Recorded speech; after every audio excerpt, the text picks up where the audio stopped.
El apagón educativo es el término que los expertos están utilizando para calificar la crisis en que cayó la educación a nivel mundial luego de la pandemia o pospandemia. Aunque algunas de sus causas tienen origen en el mismo evento, es decir, en la pandemia en sí misma, pues muchos problemas que ya arrastraba la educación simplemente se agravaron y se han vuelto más evidentes. Vamos a hablar de este fenómeno y también conocer pinceladas de la plataforma Poegrentis. Nos place recibir para esto al educador experto en dirección y gestión de centros educativos, así como también especialista en integración de la tecnología a las metodologías activas y la mejora de procesos de aprendizaje. Se trata de Javier Torres González, que está con nosotros. Bienvenido a Esto No Tiene Nombre. Muy buenas tardes, gracias por la invitación y es un placer poder estar con vosotros. Sí. Javier, bienvenido, qué bueno que estás con nosotros hablando de un tema tan importante como siempre es la educación. Vamos a explicarle un poco más abiertamente a nuestra audiencia qué es el apagón educativo. Pues deciros que, como tú bien decías, desde hace años venimos arrastrando una crisis en la educación importante. Cada vez que planteamos todo lo que tiene que ver con mejoras en procesos o con modernidad en cualquier ámbito de nuestra vida, siempre dejamos a la educación a un lado. Creemos que si seguimos educando a nuestros alumnos o a nuestros hijos como nos educaron a nosotros, estarán preparados para un mundo que no es el mismo que nosotros teníamos. Por lo tanto, necesitamos conseguir que ellos estén bien preparados para este mundo en el que estamos.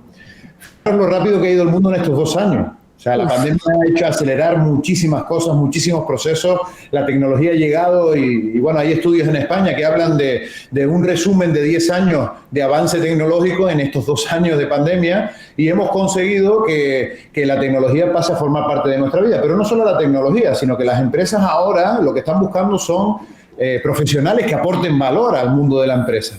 ¿Qué está pasando con el sector educativo? Pues que no está siendo capaz de ponerse al nivel, y no solo los colegios y las escuelas, tanto en República Dominicana como en el resto del mundo, sino que además las universidades ahora mismo también están en crisis, porque ya los alumnos no le ven el objetivo a esa cantidad de dinero que tienen que pagar para poder acceder a formaciones profesionales en la universidad, sino que prefieren ser más técnicos porque realmente el mundo lo que está necesitando hoy en día son alumnos que sean capaces de tener esas habilidades tan necesarias para afrontar los problemas del momento en el que estamos. Por lo tanto, necesitamos entender que la educación tiene que cambiar, que tenemos que despertarnos, que tenemos que encender y que tenemos que conseguir que todos y cada uno de nuestros alumnos estén preparados para ese mundo que se ha configurado de otra manera, ¿verdad?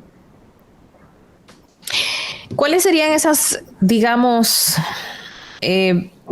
gravedades más urgentes, apremiantes que tiene la educación a nivel mundial? Pues lo más importante es que el alumno no está en el centro del proceso. Los alumnos, pues, no son personas protagonistas de su proceso de aprendizaje, sino que al final el profesor es el que sale al pizarrón a dar sus contenidos. Son personas que creen que tienen que salir a escenificar, ¿no?, lo que es la educación para ellos, y necesitamos conseguir que el alumno sea parte del proceso para que el aprendizaje se dé. Ahí habría que cambiar mucho la metodología con la que impartimos clases, ahí habría que cambiar también la forma en la que el alumno se acerca al aprendizaje, pero sobre todo entender, ¿no?, qué es lo que necesita la sociedad hoy en día de nuestros alumnos. Realmente un alumno hoy en día que no es capaz de concentrarse y de atender porque está muy distraído, es un alumno que no va a tener éxito o no va a tener futuro dentro del mundo laboral. Un alumno que no es capaz de generar aprendizaje autónomo y que no sea capaz de formarse o de autoformarse en el futuro, esa competencia que llamamos aprender a aprender, ¿no?, y que los alumnos sean capaces de afrontar nuevos proyectos y nuevos retos en el futuro, pues están perdidos. También queremos conseguir que el alumno se enfrente a la información de una manera rápida y eficaz. Todo está en texto, todo está en el internet, todo está en el celular al alcance de la mano, pero nuestros alumnos están en una época en la que no comprenden casi nada de lo que leen. Claro, si no comprenden... hay mucha información, pero poca capacidad de discernimiento y procesamiento de esa información. Entonces no hay información. Exacto, y sin comprensión no hay aprendizaje. Si no lo comprendes, no lo vas a aprender. Igual que tú estás contando, pues al final la mayoría de las instituciones educativas y del mundo de la educación está pues muy nervioso porque necesitamos conseguir procesos que aceleren ese trabajo y que nuestros alumnos entiendan lo que están leyendo para comprender. ¿Para qué es todo esto? ¿Para qué necesitamos que nuestros alumnos desarrollen la comprensión, desarrollen la atención, sean capaces de buscar información de verdad verídica en Internet? Pues para lo que la sociedad necesita, que es personas inteligentes. Y ya la definición de inteligencia ha variado en estos últimos años. Antes el más inteligente era ese que sabía mucho de memoria. Ahora mismo una persona en el mundo inteligente es que es capaz de resolver, que resuelve problemas. Y al final a lo que tiene que tender la educación es a conseguir que los alumnos sean hábiles en resolviendo problemas. Y ahí es donde está todo focalizado. El informe PISA, que salió en el 2018, situaba a República Dominicana por muy abajo en ese ranking, y eso nos preocupa, ¿no? O sea, de los 3 indicadores, 2 éramos los últimos y 1, pues éramos los penúltimos, y eso pues habla de que necesitamos mejorar los procesos, necesitamos conseguir que los alumnos entiendan lo que están leyendo, porque un alumno que lee bien, entiende, resuelve, será bueno en todas las asignaturas, será bueno en ciencias, en matemáticas, en inglés, en sociales. ¿Por qué? Porque el alumno se enfrenta al contenido de otra manera. Pero vamos a pensar más allá. O sea, un alumno que salga de la institución educativa, cuando se vaya al mundo laboral, ¿qué queremos nosotros los empresarios de los que nos llegan a trabajar? Pues personas despiertas, personas que tengan habilidades, que sean capaces de resolver.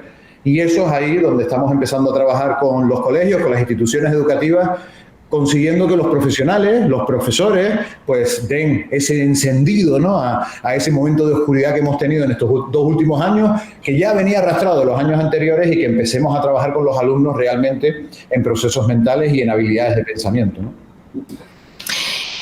¿Qué tan lejos estamos de llegar ahí? ¿Cuáles son los pasos a tomar? Ya sabemos hacia dónde vamos, o hacia dónde deberíamos ir, pero ¿cómo lo logramos? ¿Qué es lo que hace falta? Si, como bien decías, esta es la época donde aparentemente tenemos de todo. Está el internet, está Google, tenemos libros, tenemos tabletas. ¿Qué es lo que pasa? Pues realmente que hemos agarrado la tecnología y la estamos utilizando para la comunicación y para el entretenimiento.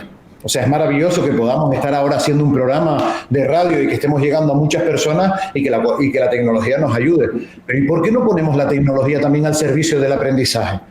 Agarrar todo lo que tiene que ver con procesos que pueden descargar al profesor y que pueden conseguir que el profesor se dedique más a la labor que tiene que hacer, que es esa parte de entrenamiento del alumno, y que, por ejemplo, con esta iniciativa que estamos desarrollando, que se llama Progrentis y que ayuda al alumno a desarrollar todas sus habilidades, pues utilicemos la tecnología en pro del aprendizaje. No en pro de distraer, de redes sociales, de simplemente comunicarnos, sino que podamos llevarla a la institución educativa y que podamos entrenar también a los maestros en que puedan utilizar la tecnología no simplemente para distraer. Ese paradigma nuevo de utilizar la tecnología dentro del salón necesita entrenamiento, está claro. Eso quería puntualizar. ¿Están nuestros maestros entrenados para esto?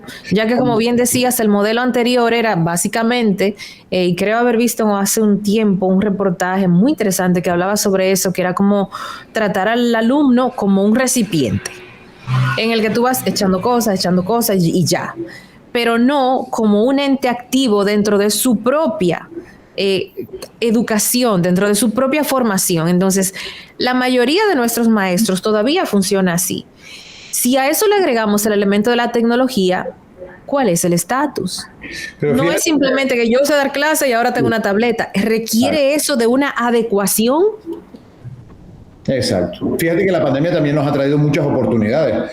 Queda un poco cínico, ¿no?, decirlo, que la pandemia puede traer oportunidades, pero sí es verdad que las ha traído, y el profesor se ha tenido que adaptar al proceso, ha sido mucho más rápido. Hay escuelas que no han cerrado, que han seguido trabajando con sus alumnos, hay muchos profesionales que están investigando, están trabajando, pero tienes razón en que necesitamos un plan de formación, necesitamos poder entrenar a nuestros profesores en dar esos pasitos para que consigan cambiar la educación y que puedan llevar las prácticas al aula muy presenciales, pero de una manera muy enfocada con el mundo actual.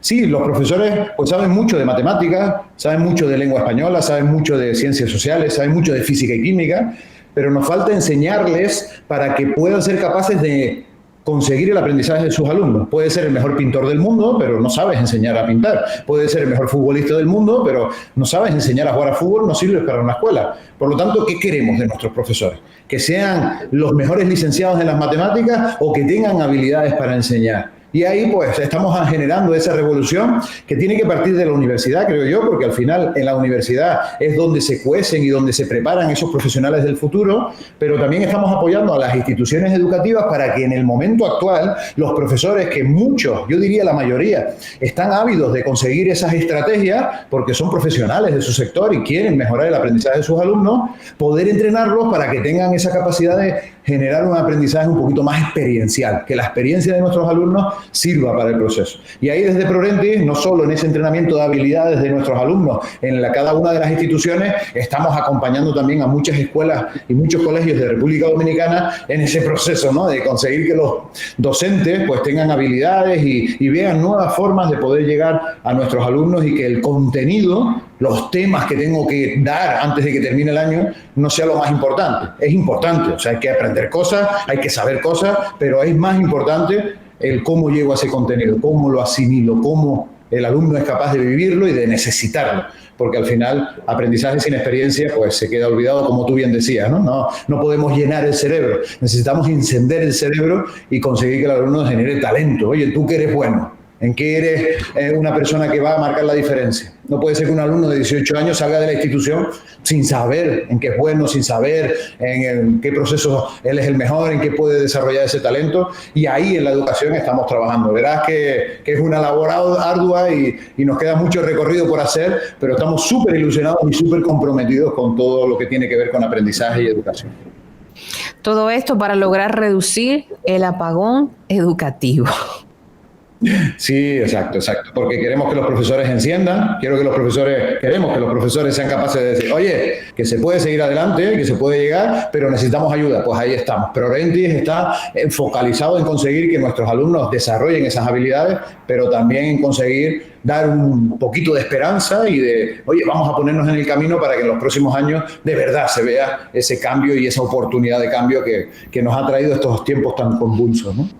Y ojalá que así sea. Bueno, pues muchísimas gracias, Javier.